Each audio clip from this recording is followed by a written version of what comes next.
애플은 맥이 차세대 게임 플랫폼이 될 것이라고 항상 강조해왔고 적극적으로 게임 포팅 툴kit과 게임 개발사와의 협력을 지속해왔습니다. 그리고 드디어 애플 실리콘 맥에서 현실적으로 어느 정도의 게이밍 성능을 기대할 수 있을지 가늠자가 되는 사이버펑크 2077이 메탈 API로 출시됐어요. 7월 17일 사이버펑크 2077 얼티밋 에디션이 패치 2.3과 함께 맥에 정식 출시가 됐습니다. 본편 게임과 함께 호평을 받았던 확장팩 팬텀 리버티까지 모두 포함된 버전인데요. 구매는 맥 앱스토어는 물론 스팀, GOG.com, 에픽게임즈 스토어 등등 기존의 PC에서 이미 구입했다면 추가 구입할 필요 없이 사용하던 플랫폼 그대로 맥에서 사용할 수 있습니다. 애플에서 밝힌 바로는 애플 실리콘 16기가 이상의 통합 메모리를 갖춘 모든 맥에서 실행이 가능하고요. HDR, 공간 음향, 에어팟 사용 시에는 헤드 트래킹 공간 음향까지도 지원합니다. 자, 그럼 본격적으로 사이버펑크 2077을 통해서 우리가 맥에서 어느 정도의 게임 성능을 기대할 수 있을지 보여드리도록 할게요. 제가 사용한 맥은 아마도 현 시점에 가장 강력한 성능을 보여줄 수 있는 M3 울트라 맥 스튜디오 통합 메모리 256기가 버전입니다. 윈도우 데스크탑은 게이밍용으로 세팅한 것은 아니고 AI 스터디용을 그대로 썼는데요. 사양은 인텔 285K 프로세서 RTX 5090, 메모리는 DDR5 64기가 구성입니다. 사이버펑크 2077 맥 버전에는 구동 중인 맥 환경에 최적화된 설정을 자동으로 세팅할 수 있는 옵션이 있는데요. 맥용 프리셋을 사용하면 M3 울트라에서는 1440p에서 레이트레이싱을 끈 상태로 설정됩니다. 여기서 성능 측정을 위해 수직 동기화를 끈 상태로 벤치마크를 돌렸을 때 평균 94프레임을 보여줬어요. 하지만 일단 저는 맥의 최대 게이밍 성능을 비교해보고 싶은 거니까 테스트용으로 직접 세팅해서 비교해봤습니다. 맥과 윈도우 모두 사이버펑크에서 가장 높은 그래픽 품질과 레이트레이싱 효과를 내는 레이트레이싱 오버드라이브 프리셋을 사용했고요. 프레임 생성은 맥과 윈도우 둘 다 끈 채로 진행했습니다. 프레임 보관 기능이 많이 좋아졌다고는 하지만 가끔 화면에 부자연스러운 부분이 보이거나 화질이 튀는 순간이 발생할 수 있어서 실제로 잘 사용하지 않기도 하고요. 또 지금은 성능 비교를 위해 프레임을 측정해야 되는데 뻥 프레임으로 벤치마크 결과가 왜곡되는 것을 막고자 했습니다. 1440p와 4K 두 가지의 상도에서 각각 테스트를 했는데요. 맥 스튜디오는 1440p에서 레이트레이싱 오버드라이브 프리셋으로 평균 30프레임 정도, 그리고 4K에서는 평균 20프레임이 나왔습니다. 벤치마크를 위해서 일부러 최고 옵션으로 최고 부하를 주려고 한 테스트였는데요.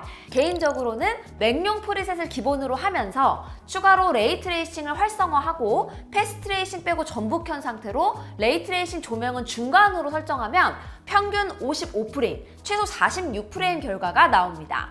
이렇게 레이트레이싱을 사용하면서도 플레이하기 적절한 설정값을 찾을 수 있었어요. M3 울트라가 아무리 좋다고 하지만 별도의 GPU 전용 VRAM이 아니라 효율성을 추구하는 통합 메모리 그래픽 환경에서 이 정도의 게이밍 성능을 내줄 것이라고 전혀 기대 안 했거든요.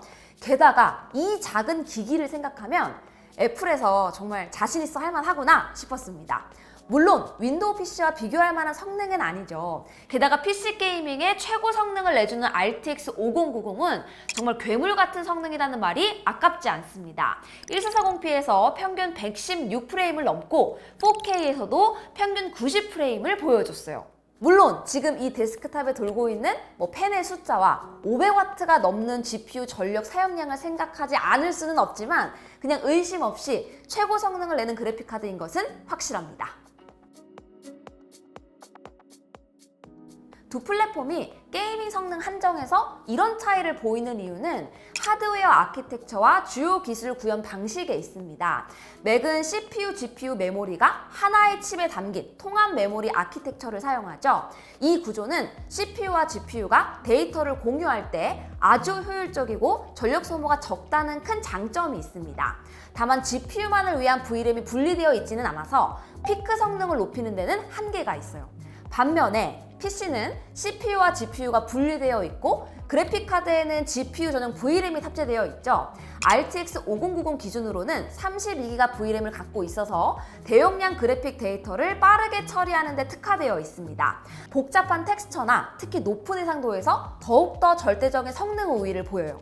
조금 더 디테일한 그래픽 기술 지원을 보더라도 애플 실리콘 역시 레이트레이싱을 지원하지만 메탈 API와 칩 내 통합된 로직을 통해서 레이트레이싱을 처리하는데요. 이게 아주 효율적인 방법인 것은 맞지만 처리량에는 한계가 있을 수밖에 없습니다. 반면 RTX 5090은 RT-코어라는 레이트레이싱 전용 하드웨어 코어를 갖고 있고 이 코어는 레이트레이싱 연산을 다른 그래픽 작업과 독립적으로 수행합니다.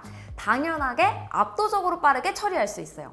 3D 마크 솔라베이스 벤치마크가 크로스 플랫폼 간 레이트레이싱 성능 비교에 좋은데요. 다른 그래픽 스코어보다도 차이가 4배 가까이 날 정도로 전용 RT-코어의 역할이 엄청나게 크죠. 그래서 M3 울트라가 보여주는 게이밍 성능은 현재 하드웨어 구조에서 사실 기대하기 힘들 정도로 높은 성능을 내고 있는 것이 맞고요. 제가 기대를 한참 상회한다고 이야기한 이유이기도 합니다. 게다가 애플 실리콘은 높은 성능을 보여주면서 극도로 낮은 전력 소모로 이렇게 작은 소형 폼팩터로도 구현이 가능하다는 점이 특장점이라고 볼 수 있죠.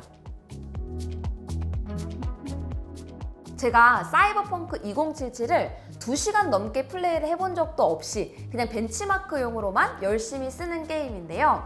맥으로 나온 김에 일하면서 해볼까? 처음으로 생각이 들어요.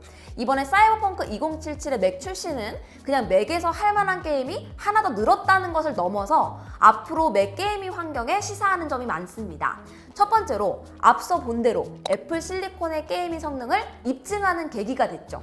RTX 5090와의 비교가 떨어지는 성능을 증명한 것이 아니라 오히려 보편적인 게이밍 환경인 1440p 혹은 FHD에서 충분히 고사양 AAA 게임을 이 작은 폼팩터, 나아가 맥북에서도 돌릴 수 있다는 것을 역으로 증명했다고 봐야 합니다.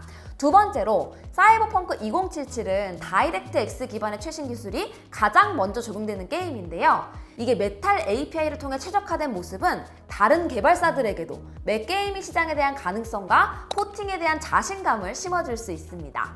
세 번째로 애플만이 줄 수 있는 독점적인 게임 경험이 있다는 것입니다.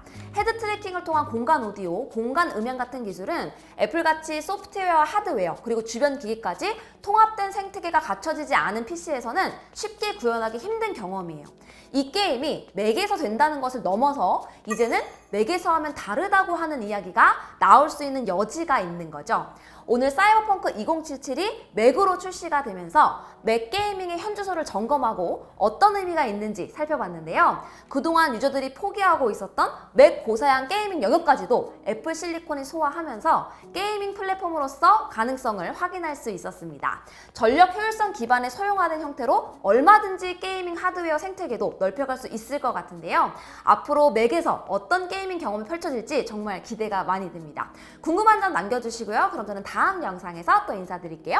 안녕히 계세요. 끝! 아니 진짜 이제 게임하려고 맥북 사는 일이 멀지 않은 것 같아요. 아니 그렇게 생각하면 가격도 해자라고 생각할 수 있지 않을까요? 이건 따져봐야 되나?